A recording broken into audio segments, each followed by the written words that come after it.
D'abord, avant de passer au constat face au changement climatique, on va, disons, examiner quelques processus qui vont être à l'œuvre dans ce domaine-là.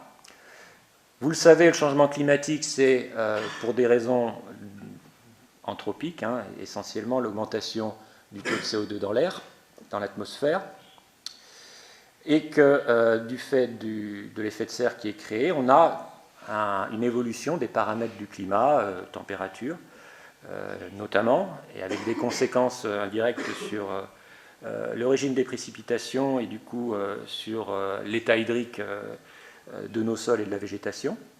Donc des tendances qui sont de l'ordre de l'évolution lente. Et puis il y a aussi des événements extrêmes, c'est-à-dire des changements abrupts qui peuvent avoir lieu certaines années, avec par exemple des canicules ou des sécheresses intenses. Alors, l'augmentation du CO2 dans l'atmosphère, ça a pour conséquence directe de favoriser la croissance de la végétation, parce que le CO2, c'est, disons, le carburant du moteur qu'est la photosynthèse, qui fait vivre et croître les végétaux. Donc, au travers de la photosynthèse, la végétation fixe du carbone, et c'est pour ça qu'on considère les forêts ou la végétation en général comme un puits de carbone. C'est l'une des solutions pour l'atténuation des effets du changement climatique que de planter des arbres. Donc, malheureusement pour nous, quand on regarde la végétation avec l'œil du feu, là en l'occurrence, la végétation devient un combustible, donc c'est un facteur défavorable. L'évolution des paramètres du climat, et notamment de tous les aspects hydriques, mais aussi de la température, vont avoir une influence sur la manière dont ce combustible brûle, sa propension à brûler. Est-ce que le feu va aller plus vite? Est-ce qu'il va être plus puissant? C'est ce qu'on appelle la combustibilité. Donc on va voir que les paramètres du climat vont agir sur la combustibilité. Donc tout cela, accumulation du combustible et puis changement de la combustibilité de cette biomasse, vont modifier le régime des feux. Et le régime des feux, c'est l'ensemble des caractéristiques qui sont citées ici, qui permettent de définir pour une région donnée, par exemple la région sud-est de la France, et pour un espace de temps assez long, plusieurs dizaines d'années, la manière dont les feux Alors à quelle fréquence on a des feux? Quelle est la saison majoritaire des feux? On a tendance à dire que tous les feux c'est l'été, mais pas du tout. Tout à l'heure on citait le problème des feux pastoraux. Eh bien, les feux pastoraux, ce sont des feux d'hiver. Et dans les montagnes pyrénéennes, on a des incendies de forêt l'hiver à cause des feux pastoraux. Dans les Pyrénées, si les Pyrénées s'appellent PYR comme Pyros, c'est bien que c'est la montagne qui brûle, et elle brûle plutôt l'hiver à cause de l'activité pastorale. Alors, la sévérité, c'est la puissance du feu telle que le ressent la végétation, c'est-à-dire l'impact du feu sur la végétation, plus ou moins sévère, et puis la dimension, donc ça c'est la surface brûlée. Est-ce que les feux, dans une région donnée, sont plutôt de grande taille ou de petite taille? On verra qu'on a toute la gamme, mais qu'on a aujourd'hui une vraie préoccupation avec les grands feux, plus de 500 hectares, que l'on appelle les méga fires, et qui agitent beaucoup la communauté, la grande famille du feu international. Alors ce régime de feu, puisqu'il brûle de la végétation, il va la changer, cette végétation. Et par conséquent, il va affecter la continuité horizontale et verticale du combustible, éventuellement même la composition en espèces, donc structure, composition, tout ce qui fait la caractéristique d'une forêt.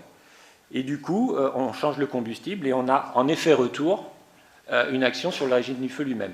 Donc là, on voit qu'on a un phénomène complexe, et je vous annonce déjà que finalement, pour ce qui concerne la région méditerranéenne, la végétation méditerranéenne, les changements climatiques auront peut-être moins d'impact sur cette végétation que le changement qu'ils vont induire dans le régime des feux. Parce que là, on a, et c'est toute la théorie des perturbations, la perturbation feu de forêt sur un élément, une entité qu'est la végétation méditerranéenne, c'est un effet majeur de changement par rapport aux changements climatiques eux-mêmes, même si les changements climatiques sont à l'origine de la perturbation. Le plan que je vous ai annoncé tout à l'heure, qu'est-ce qu'on observe aujourd'hui sur le domaine des feux de forêt, sur le domaine des changements climatiques, pardon. Météo France a clairement établi que le réchauffement sur la France est une réalité. Il y a eu une étude en 2006 qui a montré une augmentation de 1 degré en température maximale sur le siècle dernier, et une accélération ces 50 dernières années, avec un rythme de réchauffement moyen pour la France de 0,3 degrés par décennie. Donc là, on passe le degré tous les 3-4 ans. Et puis, le phénomène est empiré en été et il est empiré en région méditerranéenne. Donc on est sur des choses auxquelles on peut s'attendre, à avoir effectivement un réchauffement qui est plus fort l'été que le reste de l'année, même si ce mois d'avril passé pourrait laisser entendre le contraire. Et puis, la région sud-est est aux avant-postes des changements climatiques, et on verra que l'Espagne et l'Italie aussi. Si l'on regarde maintenant, non plus l'aspect tendanciel, mais l'aspect événement un petit peu extrême, hein, avec les températures qui dépassent un seuil élevé de 30 degrés, je ne sais pas si vous savez, Météo France déclenche le plan canicule à partir de 3 ou 4 jours où les nuits sont à 21 degrés ou plus et les journées à 31 degrés ou plus à Paris. Bon, dans le sud de la France, les seuils sont un peu élevés, un peu plus élevés. Donc 30 degrés, bon, on est à peu près au seuil dit de canicule pour une période estivale. Sur la période, sur les 20 années avant 80, on était à un certain seuil. Et aujourd'hui, sur les 20 années que l'on vient de vivre, le nombre de jours dépassant ces températures maximales est passé à 18, 19. Donc une nette augmentation. Pour le sud-est de la France, 18-19 et 6 pour le reste de la France. Si on regarde les cartes qui ont été sorties par cette étude, on voit que globalement, on a cette évolution de 0,3 degrés par décennie, avec des variations selon les régions. Et pour l'ensemble de la France, on n'est pas dans un pays où on aurait, parce que ça existe aussi, des baisses de température annoncées du fait des changements climatiques. Le paramètre précipitation est évidemment un paramètre très important pour les plantes. On a une façon de définir ce qu'on appelle une pluie efficace lorsque l'on soustrait aux précipitations l'évaporation de la végétation. Et ça, c'est quelque chose dont on n'a pas forcément conscience, mais une forêt a besoin d'énormément d'eau pour croître, pour fixer du carbone. C'est des milliers de litres d'eau par individu. Une très forte partie des précipitations passe dans le fonctionnement écophysiologique de la plante et ne profite pas à la recharge des nappes ou aux flux d'eau qui partent à l'aval du bassin versant. Donc ce fonctionnement de la végétation va réduire l'efficacité des pluies. Alors, sur la période, sur les 50 dernières années que nous venons de vivre, eh bien, une étude qui date de 2009 de Météo France, hein, Clopet et Régimbaud sont aussi des ingénieurs Météo France, a montré qu'on est aussi, pour le grand sud de la France, dans une tendance d'une diminution des précipitations efficaces de quelques millimètres par an. Hein, c'est pas énorme, mais cumulé d'année en année. Pour vous donner une idée, en moyenne annuelle, la région méditerranéenne reçoit 600 mm. Bien que cette valeur ne soit qu'une moyenne qui, pour un climat méditerranéen qu'on dit typiquement atypique, la moyenne n'est pas beaucoup d'intérêt. Mais bon, ça vous donne un ordre de grandeur. Donc ce sont chaque année quelques millimètres en moins qui sont autant d'eau en moins disponible pour les plantes et donc des stress hydriques de la végétation qui ont tendance à être plus marqués. Alors pour faire lien avec le sujet qui nous préoccupe aujourd'hui, le phénomène incendie de forêt, le risque feu de forêt en France, comme dans beaucoup de pays du monde, est calculé avec un indice dont l'essentiel est à base météorologique. Donc cet indice va beaucoup bouger avec les paramètres météorologiques. On l'appelle l'indice feu météo.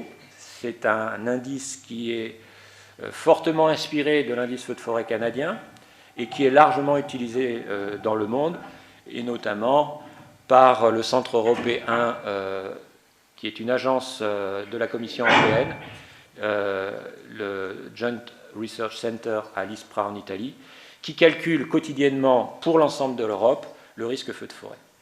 Enfin, pour ce qui concerne la France, on utilise un indice national qui n'est calculé que pour les départements du Grand Sud, les 32 départements qui administrativement sont soumis au risque feu de forêt, et pour lesquels on a défini pour chacun 5 à 6 petites régions météorologiques.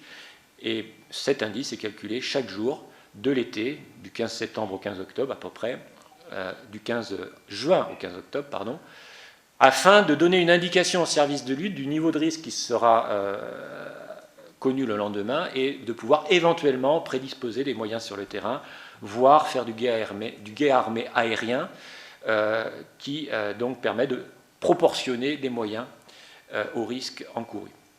Alors on voit sur cette carte que le risque naturellement, par effet mécanique, a augmenté sur les 50 dernières années. Nous verrons plus loin si en France, les statistiques feux de forêt ont bougé, si on a plus de surfaces brûlées pour autant, si on a plus d'occurrences de feu pour autant.